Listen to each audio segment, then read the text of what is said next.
Hoy vamos a estar conversando sobre principios básicos de supervisión, ¿ok? Principios básicos de supervisión.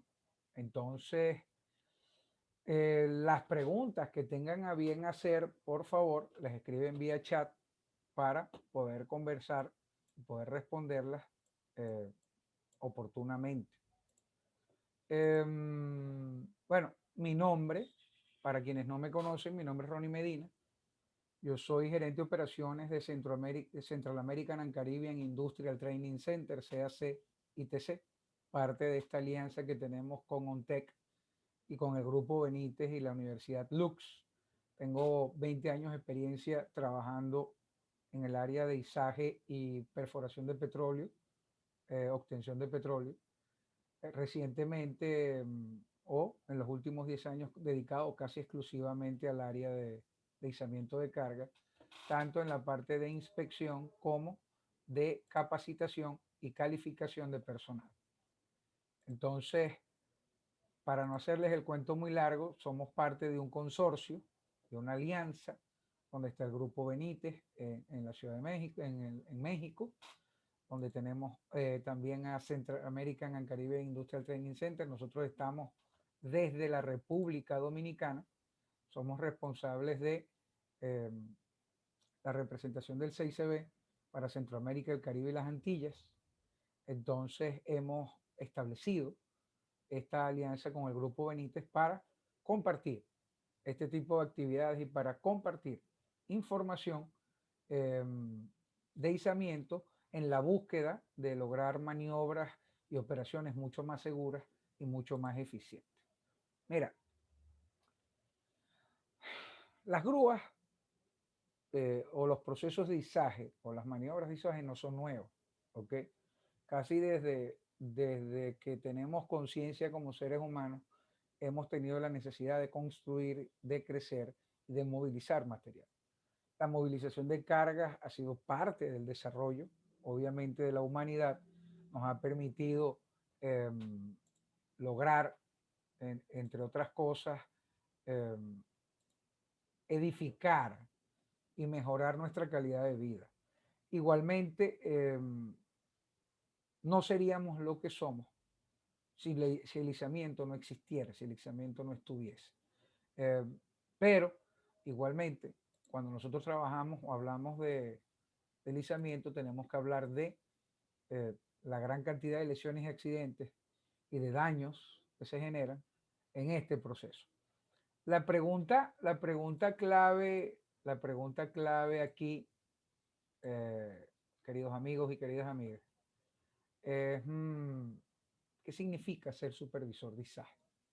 O sea, bueno, ¿qué significa ser supervisor de izaje? Es una pregunta específica. ¿Qué significa ser supervisor? ¿Ok?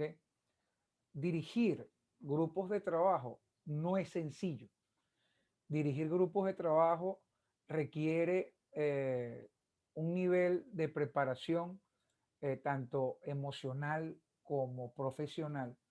Requiere un nivel de compromiso importante de la persona porque trabajar o lidiar con gente no es sencillo, lidiar con personas no es sencillo.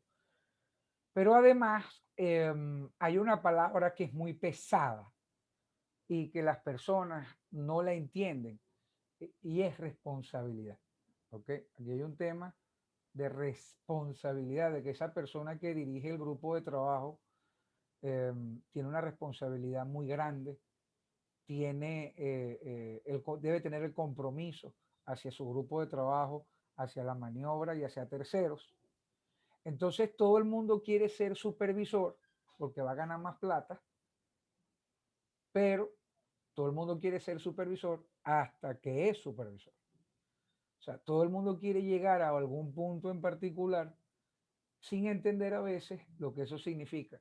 Saludos a Jorge Luis Berlanga en Perú, a Luis Rodríguez en Colombia, a Luis González en Chile, saludos a Santiago allá en Paraguay, Wilfrido desde Perú, Roberto Benítez desde México, obviamente. Saludos a todos. Francisco Zárate de Argentina.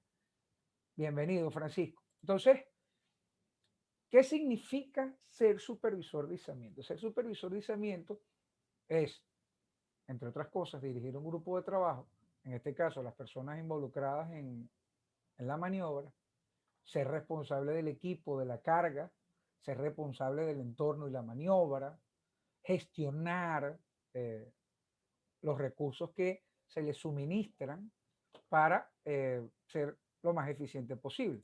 Si tú te vas al concepto de supervisión, saludos también a Robert Rubin desde Lima, en Perú, y a nuestro amigo José Faustro en México. Mucha gente incorporándose desde diversas partes de Latinoamérica. Bienvenidos a todos, es un gusto conocerlos. La supervisión como proceso, la supervisión como proceso es una acción orientada a lograr que se haga un trabajo, ¿ok? Utilizando de forma eficiente recursos. ¿Cuáles recursos? Recursos humanos, físicos y económicos. El gran secreto de ser un buen supervisor es lograr los objetivos a través de, de los recursos que tenemos, y cada organización obviamente es diferente. ¿Cómo funciona esto? El supervisor requiere un grupo de elementos, requiere un grupo de herramientas, requiere una preparación. Obviamente la primera preparación sería entender cuáles son las funciones a las cuales un supervisor debe estar preparado. Entender, por ejemplo, que una de las funciones del supervisor es ser una pieza clave en la ejecución de los trabajos sin accidentes, sin paradas no programadas, sin daños operacionales, sin problemas en la maniobra, que además debe lograr las metas orientadas hacia los trabajadores, agarrar ese equipo de trabajo y detectar esas destrezas, esos talentos que esas personas tienen y aprovecharlas de la mejor forma posible para lograr el objetivo. Yo creo que esa parte es importante porque al final de cuentas tú lo que vas a lograr con eso es asegurar la operación, asegurar la ejecución de los trabajos, asegurar, entre otras cosas, que las personas cumplan y lleguen a su casa en la misma cantidad de piezas que salieron. Pero, cómo logramos nosotros esto? Hay un grupo de herramientas, ¿ok? Hay un grupo de herramientas que un supervisor debe manejar. Planificación, herramienta número uno para la supervisión. Y yo creo que en realidad para muchos procesos. Lo primero que se dice de la planificación es que para qué yo planifico si todo lo que yo planifico no sale como lo planifico. Y es verdad, ¿ok? Puede pasar efectivamente que todo lo que tú planificas no necesariamente salga eh, como tú deseas, porque al final de cuentas, eh, si nosotros planificamos escenarios ideales, hay cosas que no controlamos. ¿De qué sirve la planificación? ¿Para qué usamos la planificación? La planificación me permite a mí establecer un proceso de trabajo ideal. Ese proceso de trabajo ideal me va a presentar a mí escenarios, lo que llaman planificación estratégica, por así decirlo. Esos escenarios me van a decir a mí, bueno, en este punto tú puedes tener un problema y me permite prepararme por si ese posible problema o ese inconveniente se presenta, tener yo planes alternativos.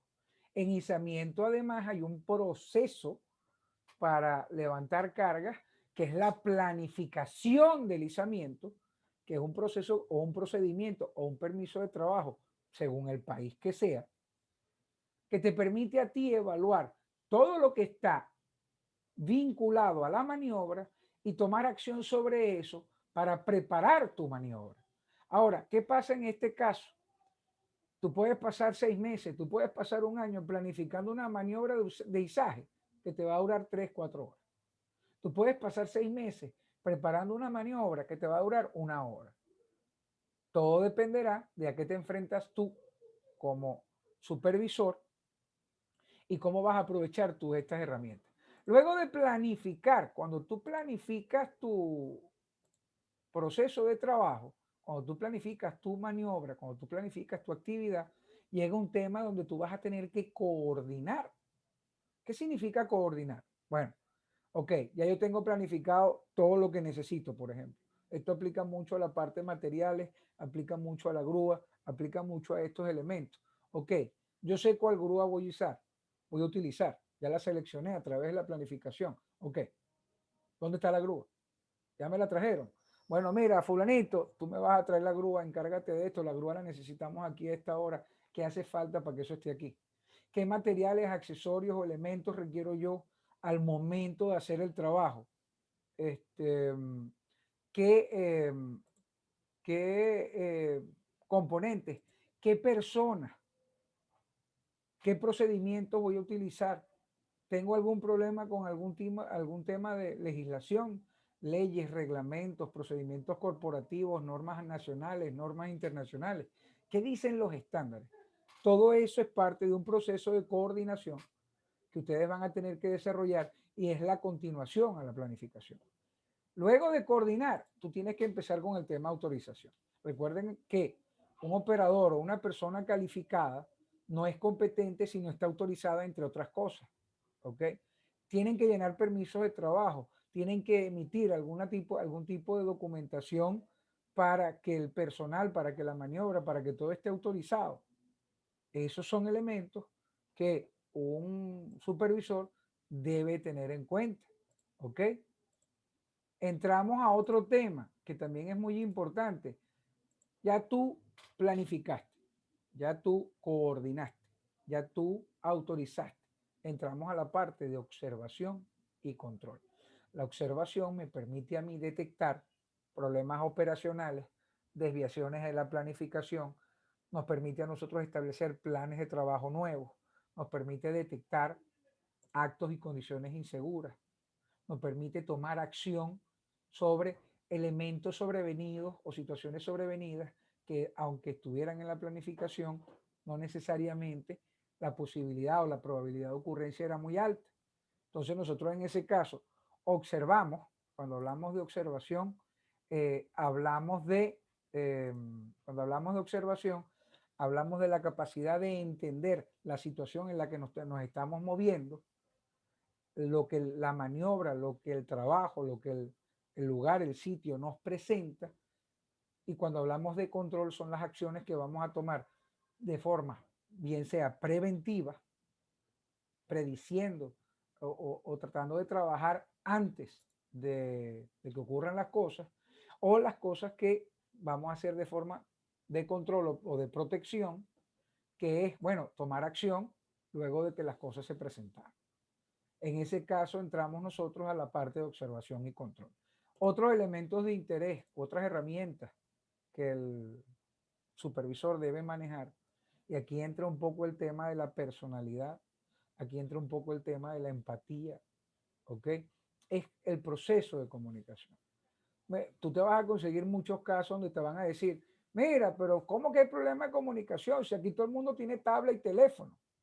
¿Cómo es que hay problema de comunicación si tenemos Telegram, Instagram, Facebook, Twitter, mensajes de texto y todas estas cosas? Esos son medios de comunicación.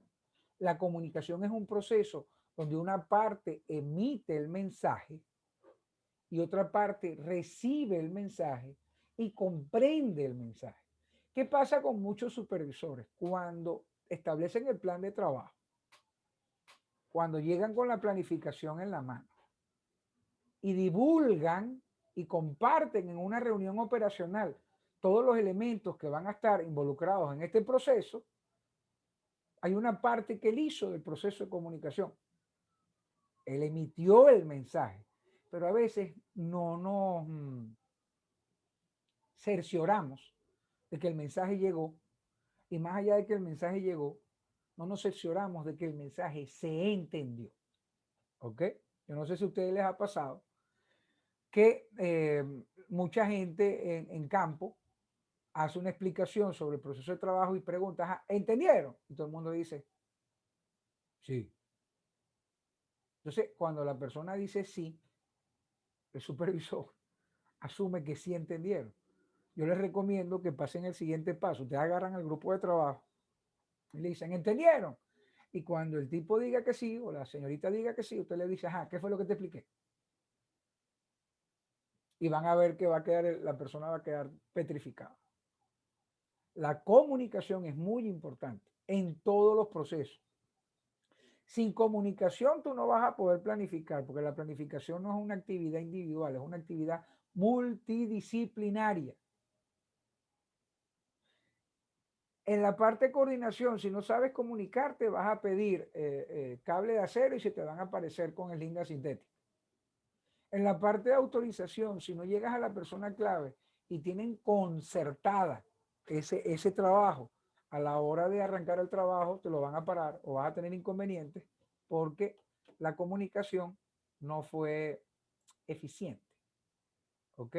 En el área de observación y control, tú tienes la necesidad de conversar, de compartir, de comunicarte con las personas y lograr que ellos sean capaces también de comunicarse contigo, porque ese es otro problema. Al tener tú una posición de poder o de control o de dirección sobre un grupo de trabajo, y en esta cultura latinoamericana que nosotros tenemos, donde el jefe es el que manda y uno se queda callado, así se está hundiendo el barco, eso es grave, porque las personas son las que viven el proceso de trabajo y las personas son las que deberían notificarte a ti las desviaciones de cualquier índole, mantenimiento, calidad, seguridad, por ejemplo, que son las que están más, operaciones inclusive, están más íntimamente ligadas a la maniobra, al proceso de trabajo. Entonces las personas a veces ven las cosas mal hechas y se quedan callados y ahí es donde está el problema. Entonces tú debes fortalecer a través de los procesos de comunicación una dinámica de información que sea correcta, que sea completa y coherente para todos. Finalmente, normas y procedimientos. Las normas y los procedimientos, al igual que la comunicación, está involucrada en todo el proceso. Bien sea, perdón, los estándares. Para el caso de izamiento, ustedes ya saben que tanto ASME como ANSI son quienes establecen, según el tipo de equipo y según el tipo de trabajo, las directrices para diseño, construcción, fabricación, inspección, prueba y mantenimiento y operación de los equipos de izamiento y los accesorios. ASME es la partida de nacimiento de los equipos de izamiento y los accesorios y las formas de operar estos equipos, y es de ahí donde viene. Chévere. Pero ustedes se enfrentan, por ejemplo, a las normas nacionales. Cada país tiene o no, eso dependerá de cada país obviamente, pero los países tienen su sistema de normalización o estandarización interna, donde no hayan estandarización interna, tú te vas a las normas internacionales siempre y cuando tu legislación y tu constitución y tu jurisprudencia lo permita. Porque nosotros tenemos que lidiar con varias cosas. Nosotros tenemos que lidiar con la ley del país en el que estamos.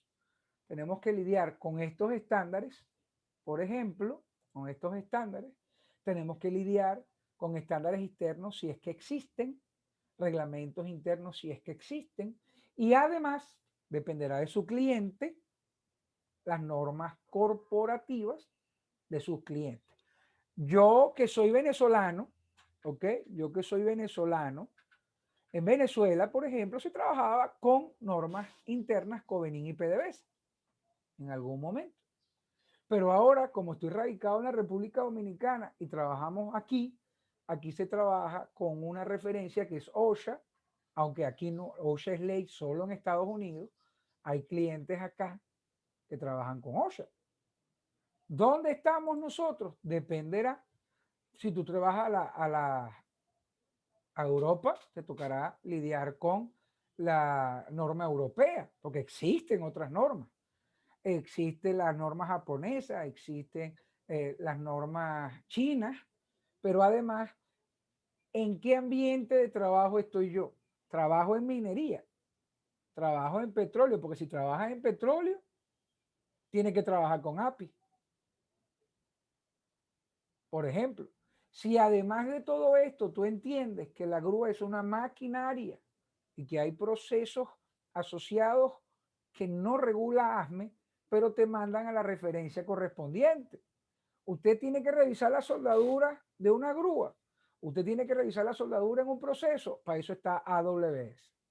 Usted necesita hacer una evaluación del material con el que se está fabricando la grúa o algún componente o algún accesorio. Usted tiene que ir a STM. Usted necesita hacer evaluaciones de ensayos no destructivos. Para eso está ASNT. Y así sucesivamente. Entonces, cuando tú entras a la parte de las normas y los procedimientos dentro del proceso de supervisión y dentro del proceso de planificación, por ejemplo, es un grupo de elementos a los que nosotros tenemos que estar expuestos y debemos estar documentados y preparados, porque es una parte importante. ¿Cómo es este proceso? Yo creo que es importante también definir esto. ¿Cómo es este proceso? Mira, tú como supervisor, tú detectas lo primero y lo más sencillo. Esto es la necesidad de hacer un trabajo. Mira, yo necesito que tú levantes esta pieza de aquí y la pongas allá. Ok, ¿cuál es el primer paso? Porque esto es step by step, dirían los americanos. Esto es paso a paso. Primer paso, planificar. Segundo paso, coordinar. El tercer paso, autorizar. El cuarto paso, observar y controlar. Dentro de cada paso tenemos la comunicación y las normas y los procedimientos, pero a final de cuentas, luego de todo este proceso, y aunque en este gráfico se ve sencillo, nosotros lo que queremos es un trabajo bien hecho. Les recuerdo, queridos amigos, queridas amigas, y esto es importante que lo tengan claro, el éxito de un trabajo no está en reducir costos comprando elementos de peor calidad o de calidad dudosa. El éxito de un trabajo no es reducir costos en personal.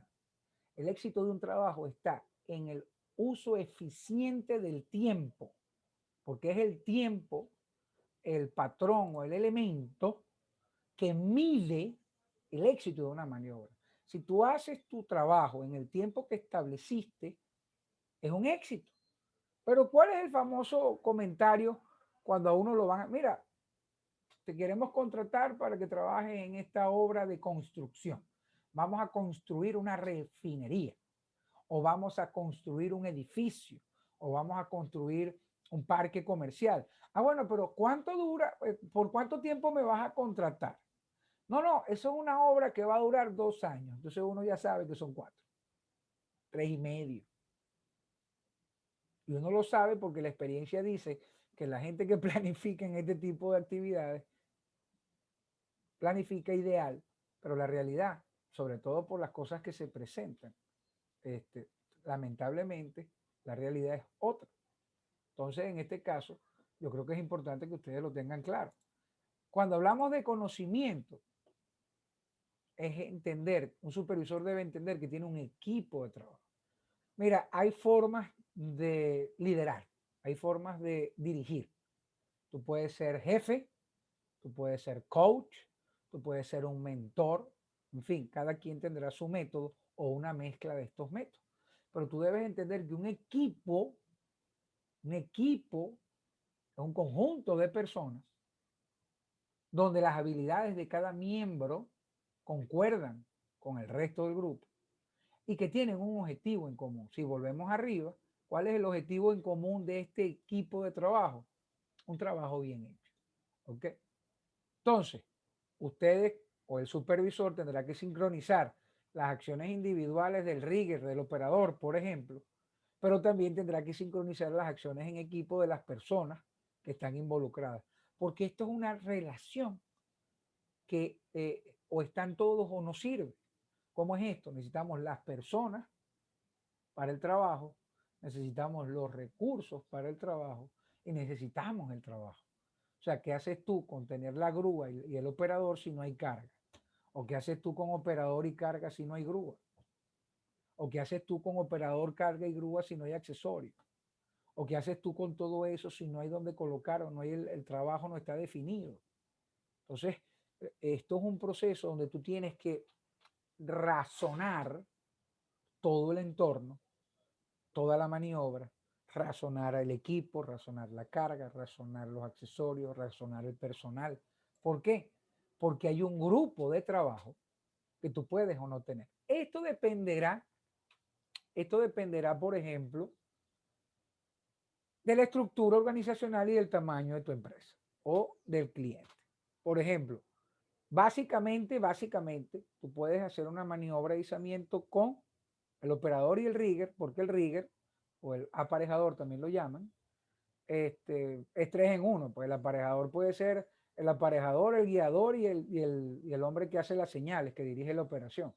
Pero en otras organizaciones, tú pudieras tener, por ejemplo, un inspector de equipo de izamiento calificado para que fortalezca tu maniobra, para que fortalezca tu proceso.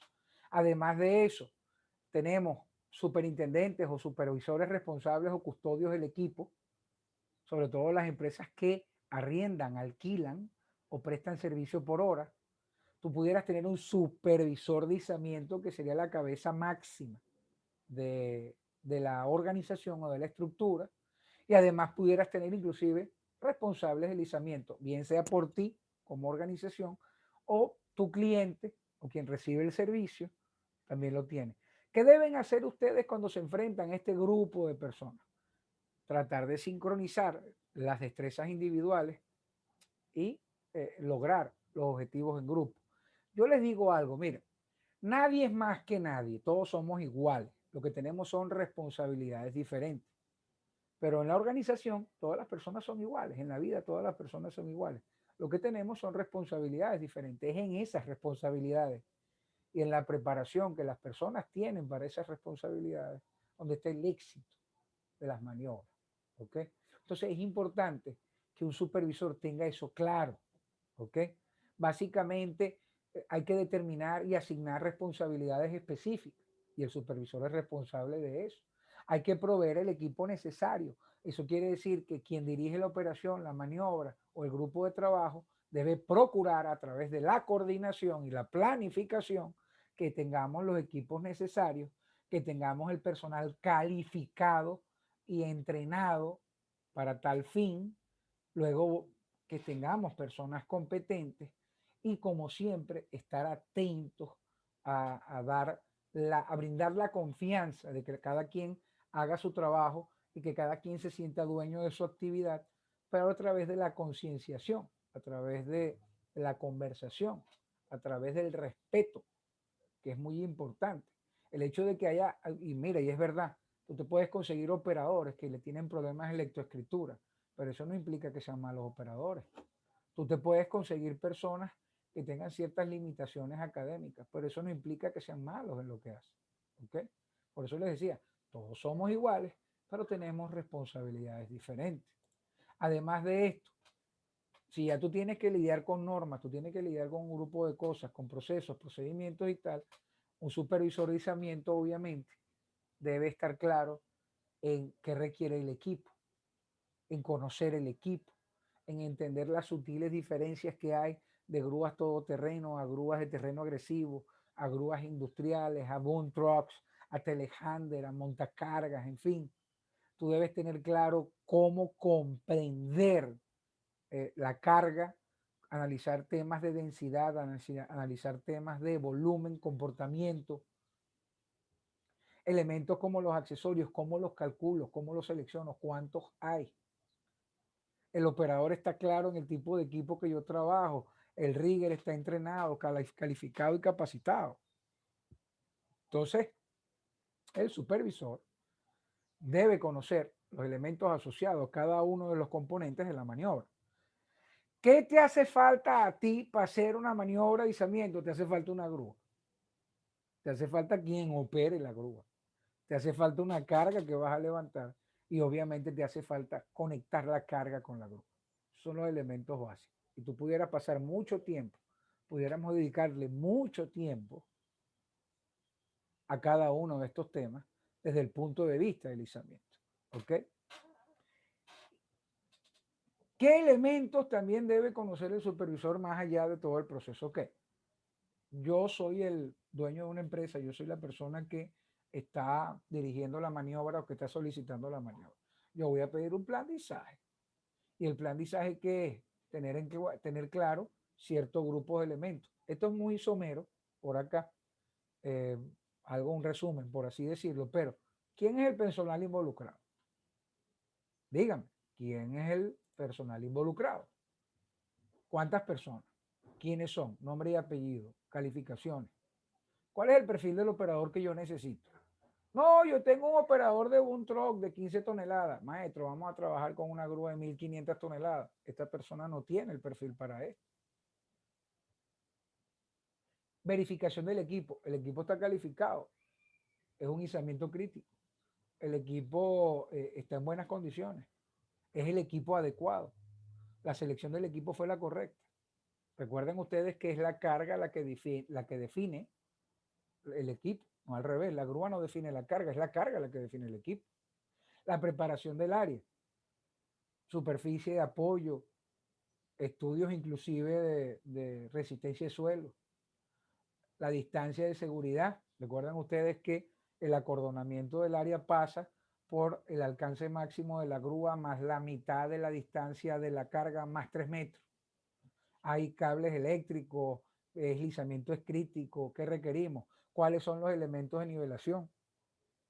¿Cuáles son los elementos de estabilidad que nosotros tenemos que tener en cuenta para este caso? Cálculo de peso, de área, volumen, tablas de carga. Conocen las tablas de carga, porque las tablas de carga, el load rating chart, varía de un equipo a otro increíblemente. Y si nos hemos vuelto ahora dependientes de la tecnología, que ahora una grúa parece más un joystick, una vaina de jugar PlayStation o Xbox, joystick, pantalla y todo esto. Y hay muchas personas que lamentablemente, muchos operadores se han vuelto dependientes de estos elementos sin entender que como cualquier componente de la grúa tiene que ser evaluado y calibrado constantemente. Saben ustedes calcular los accesorios, saben determinar cuál es el accesorio correcto para la maniobra o la operación que yo tengo. Tienen considerados los elementos de seguridad. Recuerden que la grúa viene con dispositivos, con ayudas operacionales y con dispositivos de seguridad y no son lo mismo. El supervisor debe tener clara toda esa información y es muy importante que la puedan desarrollar. ¿Por qué? Y esto lo debe saber más que nadie quien dirige la operación. Todo en izamiento,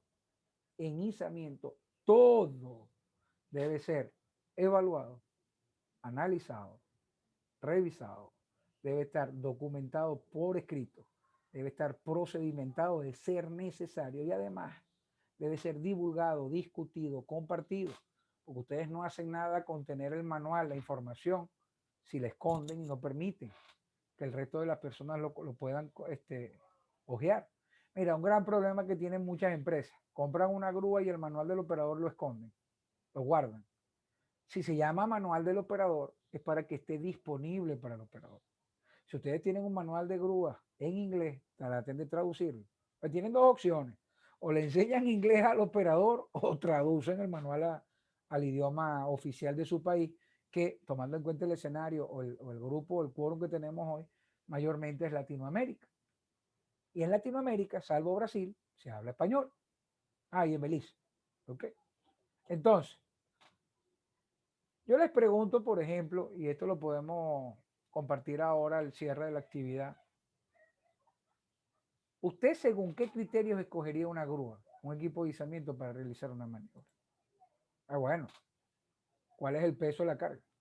El peso de la carga es la que me va a decir a mí qué tipo de grúa.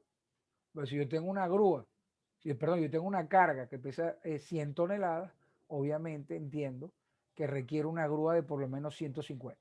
Recuerden el tema del 85% de limitación por norma. ¿Cuál es el volumen? Porque no es lo mismo un kilo de algodón que un kilo de plomo. ¿Cuál es el alto? ¿Cuál es el ancho? ¿Dónde voy a hacer el trabajo? ¿Cómo está el entorno? ¿Es un entorno industrial? ¿Es un entorno domiciliario? ¿Es un entorno urbano? ¿Es un entorno rural? ¿Dónde voy a poner la carga? ¿Cómo es el ambiente? Somos propensos a descargas atmosféricas, llueve mucho, el ambiente es seco, es frío, es caliente. Estamos cerca del agua, es corrosivo. Hay alta salinidad. ¿A qué altura voy a ubicar?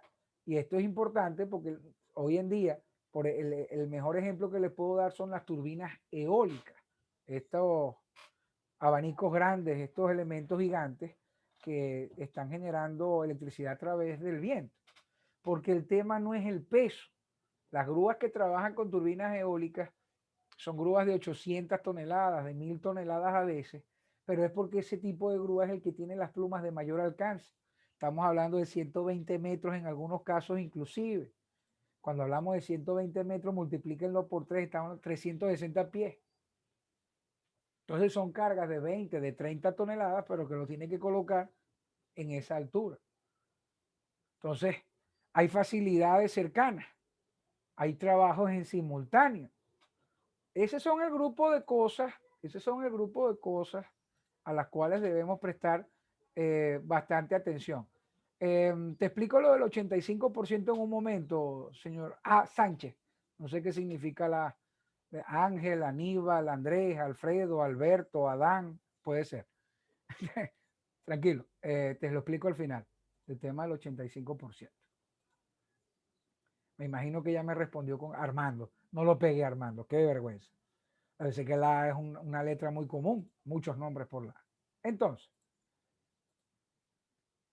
ustedes quieren profundizar este tema. O sea, cuando hablamos de izamiento, yo los invito a participar en esta actividad que estamos promocionando. Arranca el 7 de junio. Todo lo que hemos conversado hasta ahora está involucrado aquí, pero con esteroides, por así decirlo. Entonces, no está de más, si les interesa el tema y se quieren formar como supervisores, compartan con nosotros. Tienen la información allí en la pantalla. Pueden contactar al ingeniero Omar Izaguirre. Ahí está el número, en este caso de México. Y también tienen el correo electrónico. Para cerrar,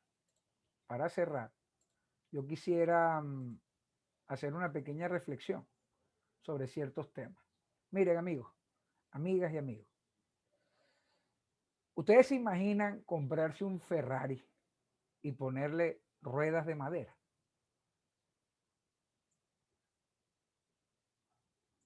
Es un despropósito, ¿verdad? ¿Verdad que es un despropósito?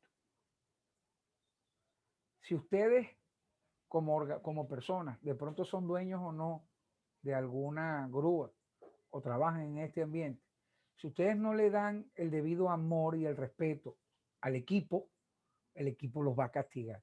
Pero si ustedes lo escuchan, el equipo habla. ¿Ok?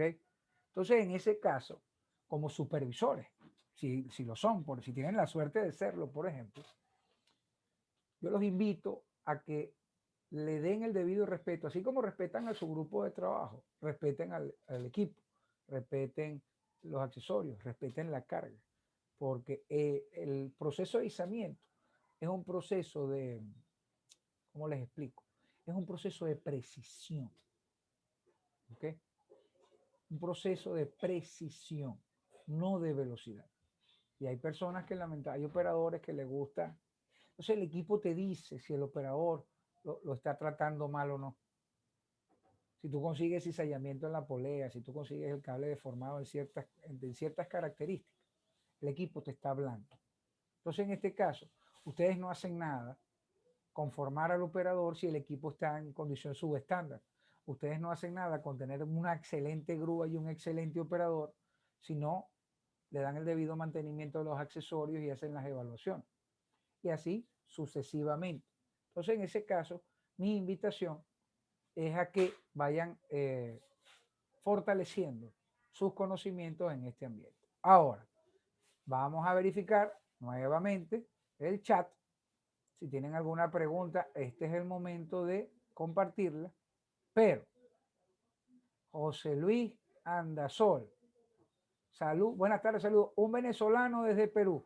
José Luis, pero venezolano ¿de dónde? Ok. Armando, te comento lo siguiente. La AMB35, esto aplica mucho a los equipos móviles, ¿ok? Si tú te vas a la AMB35, ellas tienen limitaciones del 85% de estabilidad para ciertos tipos de equipos en ciertas configuraciones, ¿ok? ¿Qué pasa? ¿Qué pasa? Que a veces tú te puedes conseguir incluso lugares para trabajar donde te dicen, mira, aquí se trabaja al 60%. ¿Qué significa eso? Yo tengo una mina aquí en República Dominicana que si tú vas a levantar carga, ya tu equipo de entrada está limitado al 60. ¿Qué quiere decir eso? Que si yo tengo una grúa de 100 toneladas, lo máximo que voy a poder trabajar en esas maniobras son 60 toneladas. ¿Ok? Vuelvo y repito, esto aplica mucho a los equipos móviles y lo puedes encontrar en la ASME B35 2018, es la última actualización. Ricardo Padilla me está preguntando, ¿qué norma internacional aplica al ISAGE? Bueno, por ejemplo, si tú vas a trabajar planificación, ASME P30.1. Si tú vas a trabajar inspección, calificación o quieres hablar del resto de las cosas, tienes la serie ASME B30 para equipos y grúas. Tienes ANSI A922, A923, A925, A926, que son las normas para equipos de levantamiento de personal, bien sea camión canasto, bien sea man lift, bien sea scissor lift, manuales, hidráulicos, eléctricos, neumáticos, en fin.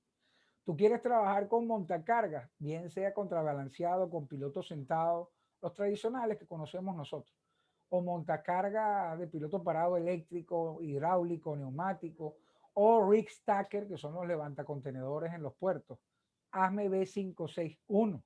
Tú quieres trabajar como telehandler o montacargas para terreno agresivo. Tienes que trabajar con ASME B566. ¿Ok? O sea, tenemos un grupo de normas eh, que están establecidas para cada equipo.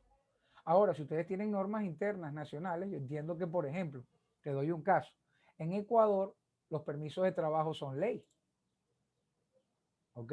En Ecuador, los permisos de trabajo son ley. Por ejemplo, en Chile hay normas definidas a través del Consejo Chileno de Seguridad.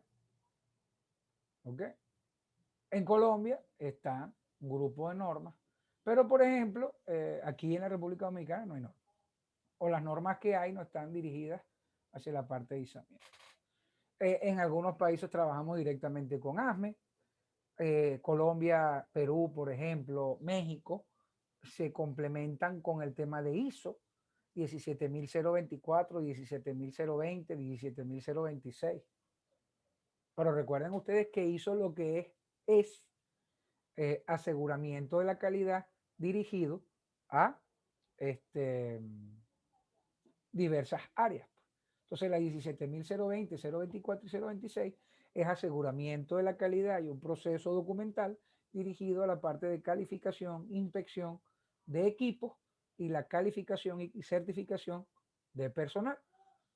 Me dice Sánchez que en México estamos trabajando en legislar las certificaciones para supervisores de ISAS y construcción. Bueno, nosotros inclusive estamos en este momento, Sánchez, Armando, estamos trabajando con EMA, también desde allá, nuestro aliado comercial en este caso, que es el Grupo Benítez, ellos son centro de verificación EMA. ¿Ok? Entonces, no sé, en Venezuela, dice José Luis, las normas Covenin. Sí, José Luis, Covenin en su momento, con la serie CT20, trabajó, pero tú sabes que lamentablemente las normas Covenin pasaron a segundo plano cuando se volvieron públicas. Y la CT20 tiene mucho tiempo sin ser renovada, sin ser actualizada. Milton Álvarez me pregunta, hola, ¿qué es el factor de ángulo y para qué sirve? Bueno, el factor angular de carga o el load angle factor es un parámetro adimensional que es una proporción entre la longitud de la eslinga y el alto desde el gancho hasta el perfil de anclaje de esa eslinga. A mí me permite ese factor adimensional en primer término, a través de una tabla que existe, definir más o menos a cuánta inclinación está esa eslinga. Porque recuerde que los arreglos de eslinga directa varían su tensión o su esfuerzo en función del ángulo. Pero además el factor angular de carga es un elemento o es un punto dentro de la ecuación de cálculo de tensión o esfuerzo. Recuerda que tensión es igual a peso efectivo por factor angular. ¿Para qué calculo yo tensión? Para seleccionar accesorios, por ejemplo. ¿Ok? Para determinar el diámetro de la eslinga que yo necesito o para determinar el diámetro del grillete, el tensor, en ojal, en fin, el elemento. Todas esas cosas las vas a ver si te animas en la formación de supervisores, porque el componente de planificación de izaje está muy vinculado, porque es un factor muy importante que un supervisor debe saber. Igualmente, nosotros hemos venido publicando eh, videos y explicaciones en estos temas que pueden ser de su interés, pues, ¿ok? A través de nuestro canal de YouTube, que así como ven que dice B-Training, le ponen un guioncito en el centro. Y en YouTube tenemos un canal donde hemos venido publicando elementos de cálculo y este mismo webinar va a ser publicado por allí y el link también lo vamos a compartir cuando esté cargado en YouTube para que lo puedan aprovechar quienes llegaron tarde, por ejemplo, o quienes deseen tener la información y refrescarla o compartirla. ¿Ok? El triángulo, el triángulo de seguridad y izaje. Vamos a ver, equipo, entorno y me falta uno. O sea que no me lo sé de memoria. Y la carga, equipo, carga y entorno. Son los tres elementos del triángulo de seguridad. Déjame ver quién fue que preguntó, mi amigo Wilfrido. Y hay elementos para cada caso que deben ser desarrollados para entender ese triángulo. Temas que tienen que ver con conocer el equipo, con entender las limitaciones del equipo, con conocer la carga, el peso y los elementos, con además conocer en la parte ambiental los elementos como viento, eh, posición de la preparación del área, además de la pericia y la destreza del operador. Mucho de eso es más, mucho de eso no, todo eso se desarrolla en la actividad de formación. Queridos amigos, no sé si tienen alguna otra pregunta. ¿Ok? No sé si tienen alguna otra pregunta. Yo igual les voy a colocar mi número de teléfono en el chat. ¿Ok? Si quieren profundizar preguntas o consultas sobre las actividades que estamos desarrollando en México, bienvenidos. Nosotros tenemos por ahora, estamos promoviendo hasta ahora de formación de supervisores porque es el paso previo a una actividad que ya dimos la primera vez, que es el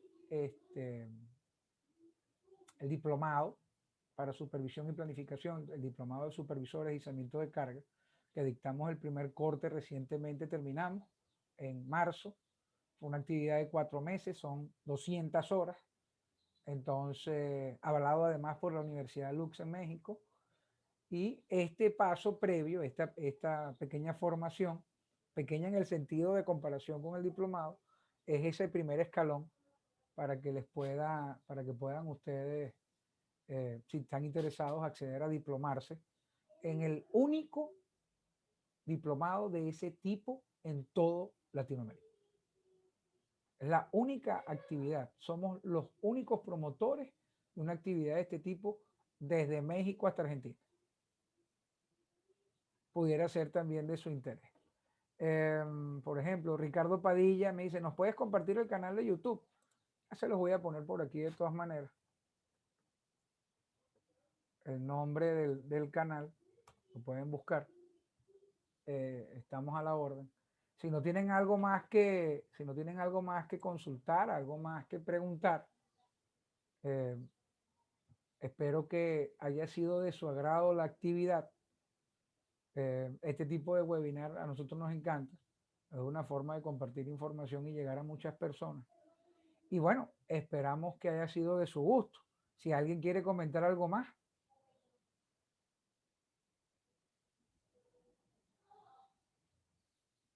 Omar, ¿quieres comentar algo?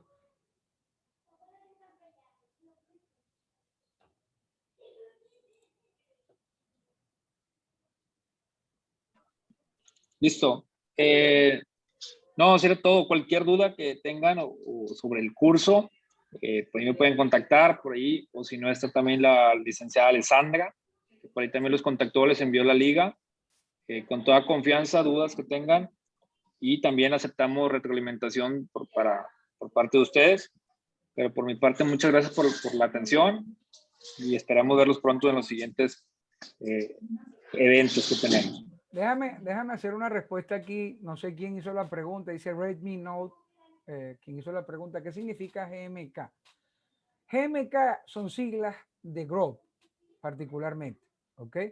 Las grúas GMK son grúas AT, all terrain, en la segregación que tiene la norma. Pero Grove inclusive se inventó una clasificación que se llama Industrial Crane, ¿ok? O las grúas industriales, como son las Brotherson, por ejemplo. Pero en realidad, la GMK no es más que una nomenclatura de ese fabricante en particular. ¿Ok? No vayan a pensar que GMK. Lo que pasa es que esto pues, hay un caso muy conocido, que son las grúas, los levantacontenedores, los rig stackers, que todo el mundo los llama Kalmar, pero es que Kalmar es una marca. Ellos son el rig, ellos son montacargas contrabalanceados o levanta carga, porque toman la carga desde arriba, ¿ok? Esos son levanta contenedores.